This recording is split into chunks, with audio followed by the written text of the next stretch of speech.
two pieces of legislation that we've been talking about in recent weeks. The first, of course, is the Online Safety Bill. Massively important that everybody understands what that is and understands the implication for censorship. We've got to stop that bill in its tracks. But the other one that's extremely important, of course, is the police and crime bill, because this is going to have a chilling effect on the right to protest, absolutely chilling effect on the right to protest. Now, the problem with the police and crime bill is that that particular campaign has mostly been co-opted by the likes of Extinction Rebellion and Black Lives Matter. And so people that aren't aligned with their aims aren't really engaged with this issue and aren't campaigning against the bill.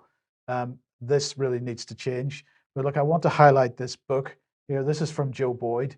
And now Joe Boyd was a great friend of Ian R. Crane. He met Ian R. Crane at the Barton Moss fracking protest. He is an environmental campaigner, but he's a really fantastic guy. He ran some of the court cases around the fracking issue, and he's published this book called The Road to Kill the Bill. I strongly recommend people get this. It is the story of Joe Boyd. He joined the anti-fracking front lines across Northern England from 2013, and to say that's where he met Ian. But he also took the fight to the High Court in 2017 and the Court of Appeal to defeat the richest man in Britain at the time, who was Sir Jim Ratcliffe.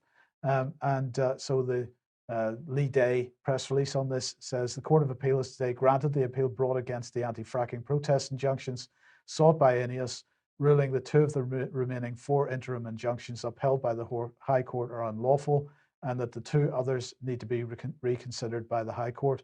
So Joe understands what he's talking about.